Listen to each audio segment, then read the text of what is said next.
When 15-year-old David Ukpo went to the Surrey police station last year to report his abusers, it seemed he was a victim who had the courage to report his exploiters. But could that be the case in reality? Many truths and evidences have unfolded since that day in 2022, and this is a video of what happened and what I think about this whole case.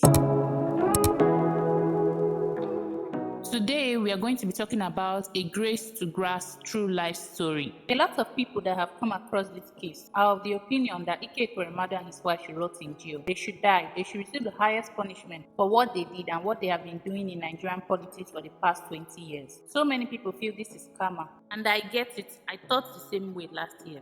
But now, a part of me feels sorry for him, especially his daughter, who is battling kidney disease and now has to see both her parents in prison for trying to save her life. And I didn't come to this conclusion just because of pity, but because some lies told by the victim has been unraveled. And also because the UK court conveniently changed the charges leveled against Ike Ekweremadu and his wife.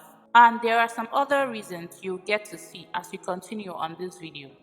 Organ trafficking is no joke, it's evil. Harvesting someone's body parts by means of force is barbaric and should be punished. But you see, this case isn't as it seems. Initially, the authorities accused the Ekweremadus with conspiracy to traffic a minor to the UK in order to harvest organs. But after his biodata revealed that he was not a minor as stated, the Ekweremadus were now charged with conspiracy to arrange travel of another person with a view to exploitation, namely organ harvesting. In the UK, it is lawful to donate a kidney, but it's criminal if money is rewarded for it. In my opinion, the bone of contention should be consensuality. Did the young man consent to the use of his kidney? Was he told he was going to be paid for his kidney? Did he agree to that?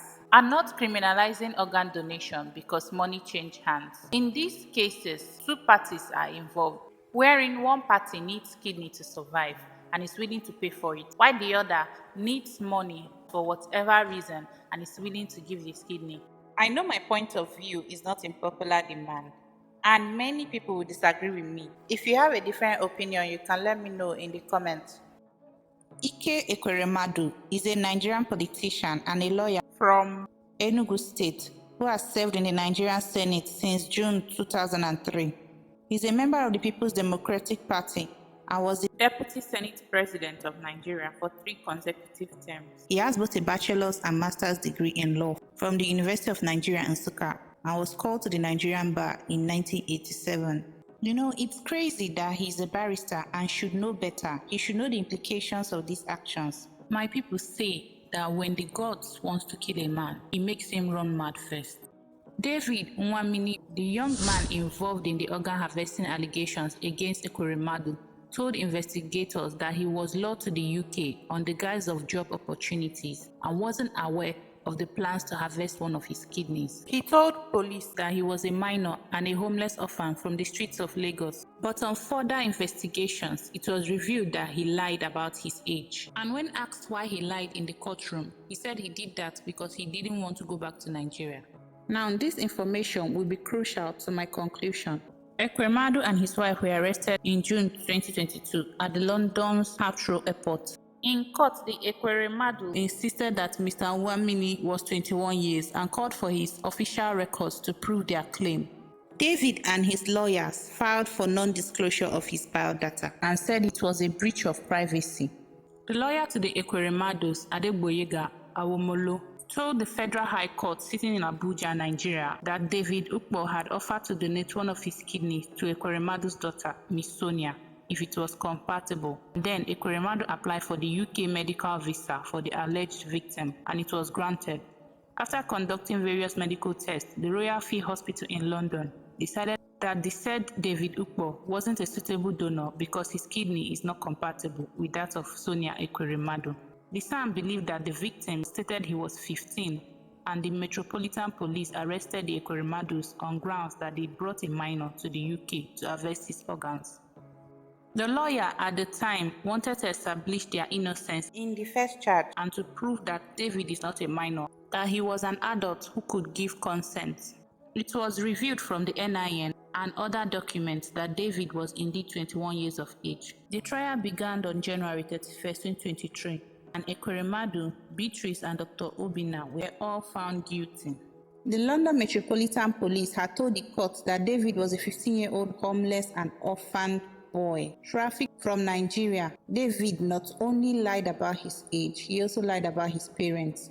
Nwamini and Mary Ukpo, his parents, are both alive. Contrarily, his brother claimed that they were not homeless, that they were into phone accessory business in Ikotu area of Lagos State, though they were poor. When these truths were brought up in the court, David recanted and said he lied because he didn't want to go back to Nigeria. Now, this makes you wonder, what else is he lying about? In his defense, the jurors were told that David Ukpo was from a remote village and did not know his exact age, so he adopted a date of birth which would make him around 22 now. Lawyer to David Nwamini Ukpo told the court that the Ekweremadus and Obeta had treated the man and other potential donors as disposable assets, spare parts for rewards. He said it was exploitation and criminal.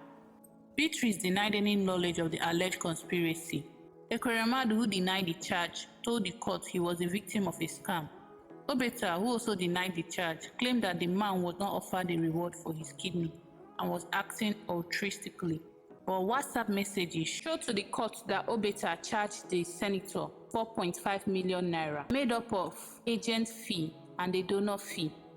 Both the senator and Obeta admitted falsely, claiming the man was Sonia's cousin in his visa application and in documents presented to the hospital. The prosecutor said other donors had been reviewed, and when the organs didn't match, steps were taken to arrange a transplant in Turkey with a different donor. Now the fact that the Ekweremadus had other donors readily available, if not anything, proves that David didn't need to be forced to go along with this donation. On 23rd of March 2023, the 60-year-old politician, his wife Beatrice, 56, and Dr. Obinna Obeta, 51, were found guilty of facilitating the travel of a young man to Britain with a view to his exploitation after a 6-week trial at the Old Bailey. The offense carries a higher potential sentence of life. The judge would pass a sentence on 5th of May 2023. Sonia Ekweremadu, daughter to Ike Ekweremadu, had been ill and on dialysis. She needed a kidney transplant. After the whole plan was public and investigations ongoing, Sonia took to social media to publicly beg for a kidney donor. A Kaduna-based journalist, John Femi Adi, publicly announced his desire to help her. And a Nigerian lady, Anastasia Michael, offered to donate her kidney too. She wrote in a post as seen, "We might never know if this social media offer was genuine. I mean, Sonia stated ways through which she can be reached." Okay, so here's my take on this, my analysis. I might be wrong, but if this theory is wrong, there is no qualms because the Ekweremadus have already been found guilty and David is in the care of the police in the UK. But if this theory is right, then 3 people are going to have their life paused because the authorities are invested in this being unquote exploitation. They didn't care to probe the victim. Here's how I think it went down. The young man was found and told about being a kidney donor for a price. With skepticism, he agreed. It's the UK after all. He will start a new life there with the stipulated funds. Not quite excited about being a donor. Maybe even praying to be a mismatch. Once his feet lands in the UK, he'll figure out the rest.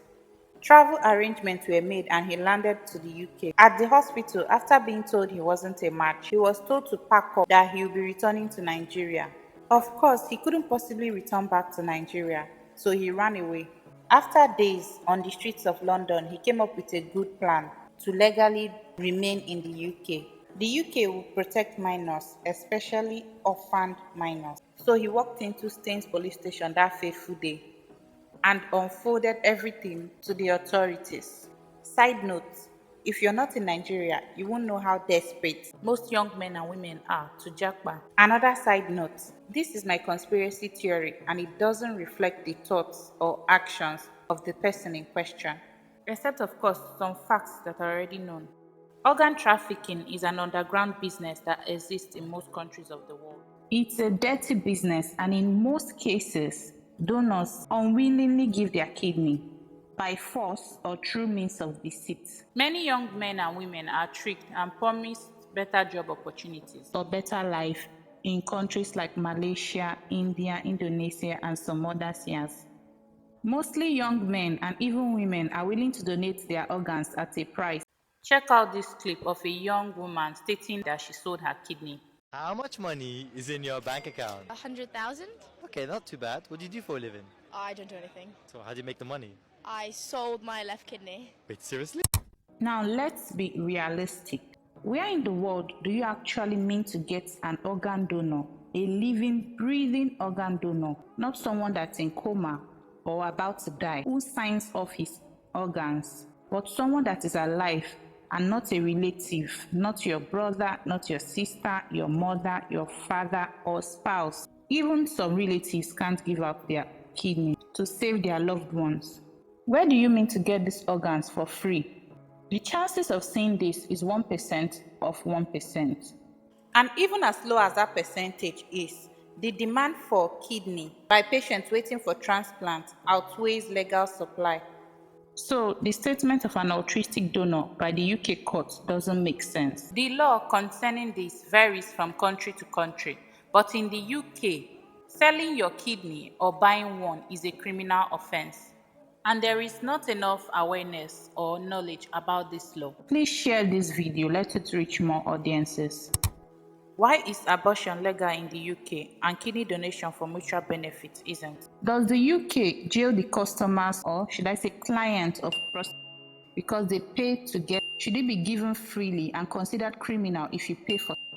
If you want to talk about exploitation, let's talk about how the UK, the West, exploited and is still exploiting Africa and other poor countries. My logic is that if it is willful and consensual, it shouldn't be considered criminal. Now, very importantly, people should know the dangers, the risks, and the lifestyle changes involved in organ donation. That is what it should be about. Educating people who wish to give out their organs either altruistically or for money. Here's a dicey question. Would you buy a kidney if your life depended on it? This question is for people who can afford one, because if you can't afford even the basics of life, you most likely say no, you won't buy a kidney. But if you're capable, if you have the money to, would you buy a kidney to save a loved one? Okay guys, thank you for staying to the end with me. During the course of making this video, I discovered that there is a village in Nepal that almost all its men have one kidney. The men in that village, almost all of them have just one kidney because they donate one of their kidneys to survive, to sustain their family. I also did a research on the organ trafficking trade and can't fit everything into this video. So let me know in the comments if I should make a video about this. And don't forget to subscribe to this channel, turn on your notification bell so that anytime I drop new videos you get notified. Click like on this video and share. Other than that, till I come your way in my next video, do stay safe and stay blessed.